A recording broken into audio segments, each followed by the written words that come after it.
Hello everyone, this is Jules Narshall. Welcome to my podcast and you are listening to Bajog's Coffee Talks.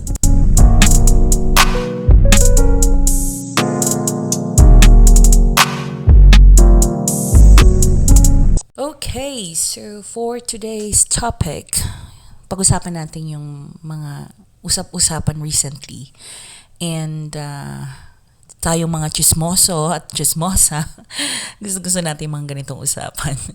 But seriously speaking, these past few days, naman ng mga social media like Facebook, Instagram, Twitter, and all, ang hiwalayang LJ Reyes and Paolo Contis. Okay, so eto nahahati ang mga paniniwala and I'm sure for a fact that those Paulos are being around in the corner, or should I say they've been in the craze nowadays kasi tampulan sila ng jokes. Sabi nga, mag-ingat sa mga Paolo at sa mga pinanganak ng March because ang dami mga memes na naglalabasan. But going back to the topic, so we will talk about hiwalayang LJ Reyes and Paolo Contis. Ano bang masasabi ko dito? Well, first and foremost, let's just have a brief, story or history of what happened really. Recently kasi, a few weeks ago, Manay Lolit, which happens to be the manager of Paolo Contis, had a statement na, yun nga, hiwalay na daw si LJ Reyes and Paolo Contis during the time na kung saan ay ongoing na ang movie ni Paolo Contis and ni Santos sa Netflix. And maraming nag-isip at that time na it's like a publicity act na rin para kumita yung movie. But then again, later on, there's a big revelation na nangyari na talagang hiwalay na nga pala talaga si Paolo Contis and LJ Reyes, which is same person. Manay Lolit confirmed it. Now, ang nakakabigla, later on, nagsalita na si LJ Reyes. And she said her piece and she had an interview. Actually, she requested Boy Abunda to have an interview with her, or should I say to have an interview with her to set her side straight, for the record. And before she flown to States, ayun, nagkaroon siya na interview with Boy Abunda na alam naman nating lahat na very credible naman, di ba? So, ang daming nagulat, ang daming meron din mga naghaka-haka patungkol din sa mga sinabi ni LJ kasi hindi rin niya rin kasi all out na sinabi kung ano talagang reason ng hiwalayan. So marami ang mga naglabas ng kanilang mga kuro-kuro at paniniwala. Isa na rin ako doon. Na posibleng third party. Knowing Paolo Contis, he has this record talaga. I mean, aminin nating lahat yan. He has this record. And sad to say kasi akala ng majority ng mga tao, especially ng mga fans nila na ito na yon, di ba? I mean, nakakalungkot lang. And then, most recently, ito na nga, ang ating Paolo Contis, nag-post siya ng kanyang public apology sa Instagram. Now, dito na-drag nga, well, actually, prior to that, nadadrag naman na talaga si Yen Santos sa issue. Now, for those who are not familiar with Yen Santos, she's, isa na rin sa mga dyan nakikilala na rin ng stars of today's generation. She starred in Halik, or opposite Jericho Rosales. Then meron din siya movie with Paolo Contis. I'm sorry, Piolo Pascual. Sorry about that. Yeah, Northern Lights. And I don't know, I have not seen the movie of Paolo Contis and Yen Santos yet. I'm planning to watch it via Netflix. But going back to the topic, ano bang gusto kong pag-usapan natin ngayon sa Bajog's Coffee Talks? Simple lang. Why men are polygamous in nature? Bakit nga ba?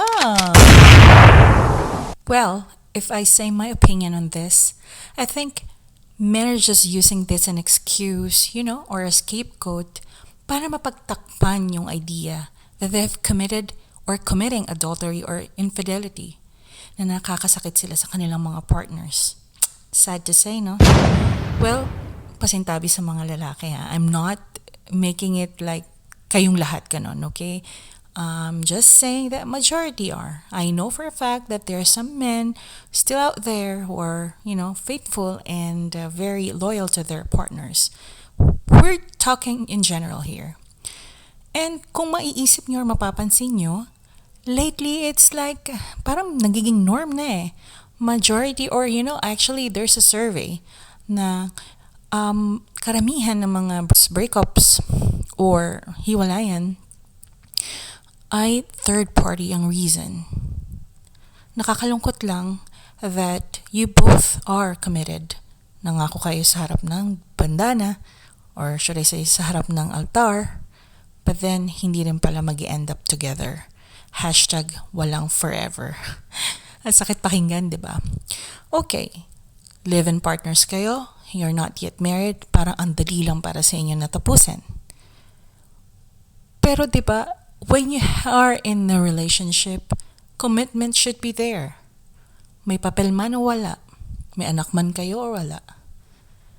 So, why men cheat? Why?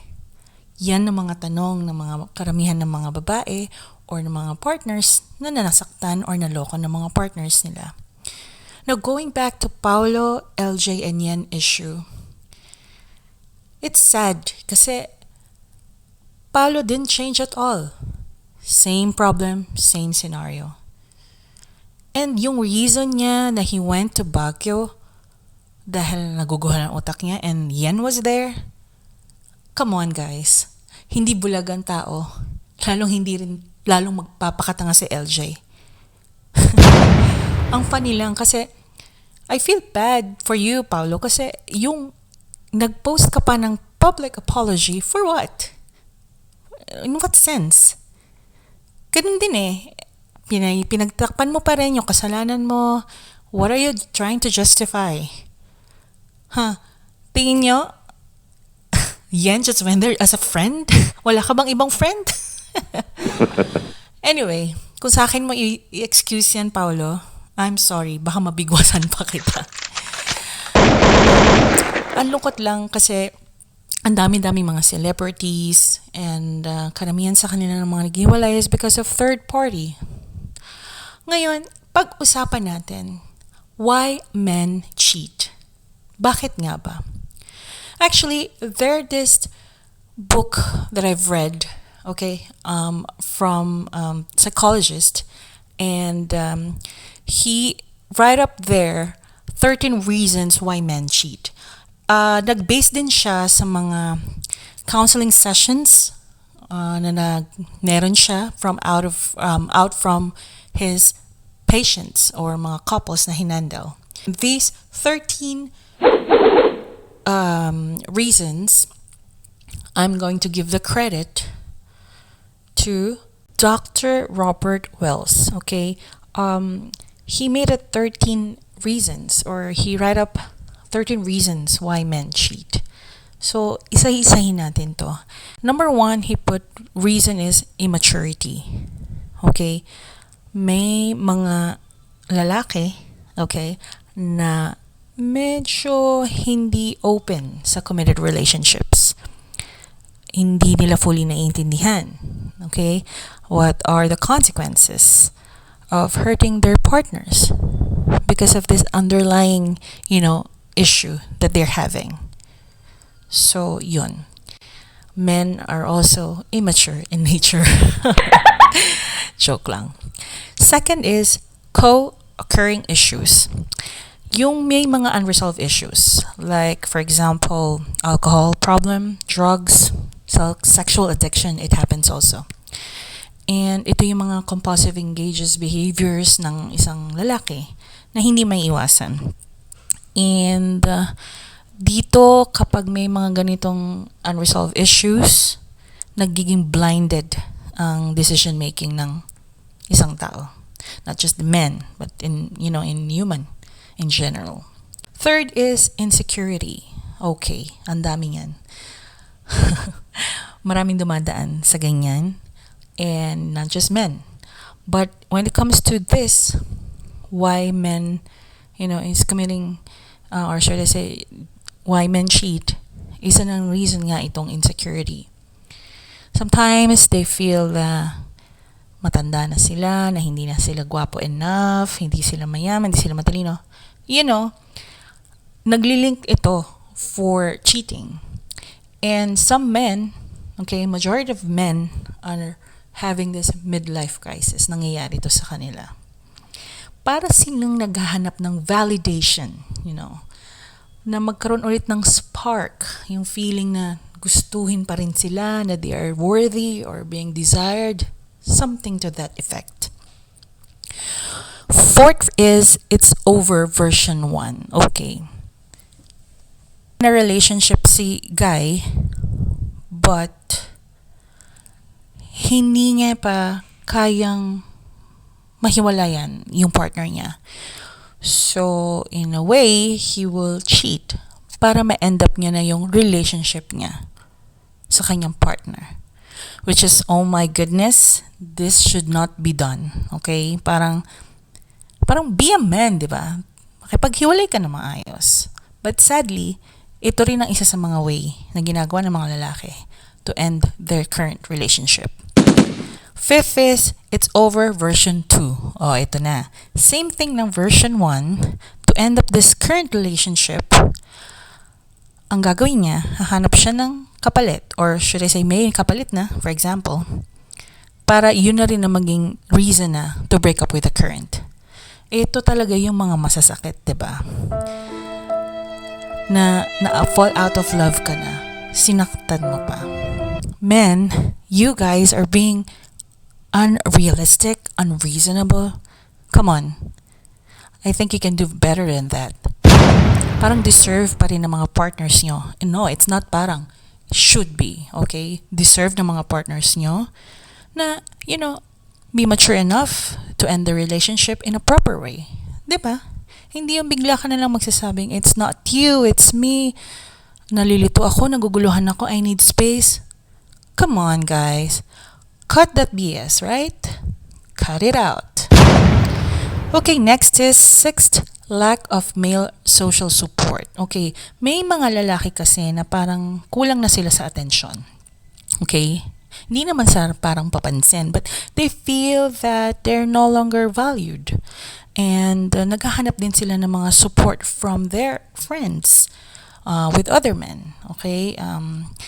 Yung kanilang expectation socially and emotionally parang hindi na nami-meet ng kanilang partners, and also they're no longer getting support from those people na minsan nilang nakakonekta.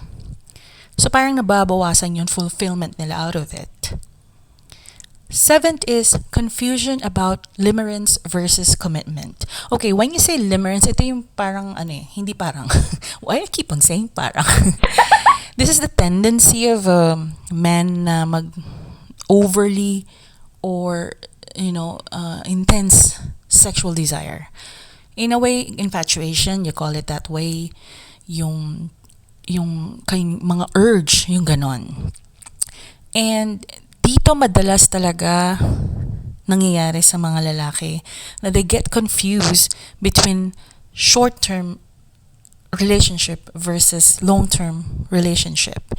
And yung mga sexual thingy nila with other women, minsan nagiging blinded ito because bagong putahe, mas magaling, yung ganon, kesa dun sa current partner. And nabubulagan sila out of it. Ito kasi yung madalas sa mga neurochemical rush sa utak, sa brain ng tao, sa mga nangyayaring ganyang sitwasyon. So, dahil nga sa intensity of that feeling, nasasaklawan or na-cover yung love, yung nakakalimutan nilang intindihin what is a healthy and long-term relationship because of this. Eighth is childhood abuse. Okay, posible rin that might be the guy has an unresolved issue or from the past. Yeah? Mga unhealed wounds na nag-cause sa kanila to have, an intimacy issues, unwilling to commit. So parang as long as they're having this emotional abuse, physical abuse, sexual abuse from their childhood, definitely it will reenact or magkakaroon ng outcome talaga as they mature. And with this talaga kailangan ng medical help, psychological help para makatulong din ng dun sa mga lalaki na nagkakaroon ng ganitong issue. Ninth is being selfish or selfishness. Okay, ito talaga. Primary is itong mga klase ng lalaki, they primary, want to be themselves, want to be alone, and hindi nila kaya na ibigay lahat. They don't have that practice. It's more of like parang pang sarili lang. They don't have the idea of how to sacrifice in a relationship in, that workaround. So instead, they keep it to themselves, they try it out, and hindi mo talaga makakakitaan sa kanila eventually na to end up with just single partner. Kasi nga, madamot sila. 10th is terminal uniqueness. Okay, feeling na lalaki, ang macho ko, naiiba ko, I deserve something special treatment. Well, this is really connected to being so immature, diba? Being insensitive. Ito, pagiging choice na to eh. Well, everything is a choice, technically. 11th is unfettered impulse. Okay. Meron siyang urge talaga. Hindi niya mapigilan yung sarili niya to commit infidelity. Siyempre, may opportunity to cheat. Go for it. Ganyan siya. Palay nang lumapit eh. Tatanggi ka pa ba? Meron at meron pa rin mga lalaking ganyan. Feeling macho. Feeling nila special sila. At feeling nila they are entitled to do it. Sad, no? 12 is unrealistic expectations. Ito, nadadaan na to dapat sa usap eh. May mga ibang lalaki that they expect so high from their partners, and when that expectation did not meet, they tend to look around. They look for other partners. Yung kakulangan ng partners nila, hinahanap sa iba. Which is not good. I always believe that, you have to talk to your partners. You have to be honest with your partners, diba? Wala namang problemang hindi na ayos na hindi na pag-uusapan. And lastly, the 13th reason why men cheat is that because of anger or revenge. May mga ibang lalaki, hindi naman lahat, but may mga ilang reason na he's doing it out of revenge. Dala-dala pa rin niya yung galit na yun. It can be the reason of, being hurt by someone, current partner or previous one na dala-dala pa rin niya yung pain. And hindi pa rin niya ma-let go, hindi pa rin niya ma-forgive yung partner na yun o sarili niya. So I keep on cheating. So yun, these are the 13 reasons why men cheat according to Dr. Robert Wells. So, yeah, credit to him. Thank you so much, Dr. Robert Wells. And this is very nice, ideas at least mabigay sa atin why men cheat. And majority naman talaga, our actions, it all boils down with our decision. So for you guys, before you cheat, you have to always think a million times, is it worth it? Gusto ko ba talagang saktan yung partner ko? Ito ba ang magpapaligaya sa akin? Ito ba ang magpapabubuo sa pagkatao ko? Because always remember, your actions, your behaviors will definitely define you as a person. Kaya never ever give that excuse to your partners na sorry, hindi ko sinasadya. Hindi ko alam ba't ko nagawa. No. The moment that you committed cheating, ginusto mo na yan. Of course, walang lalaki na aamin sa kanilang mga kasalanan unless nahuli sila. But going back to Paolo, LJ, and Yen issue, kasalanan to talaga bottom line ni Paolo. And I believe, Paolo, you should be a man, stand up. Yung apology, dapat it's real. And dapat sana mas pinili mong panindigan kung ano na yung meron sa inyo ni LJ. And for you, Yen, dalaga ka, maganda ka. There's still other fish in the ocean. Ang dami yan. Ang dami pang mga binata. Why settle for less? 'Di ba? At para sa mga niloko at nasaktan, stand up, be proud, and be brave enough to move on. Na laging yung tatandaan na hindi mo kawalan yun.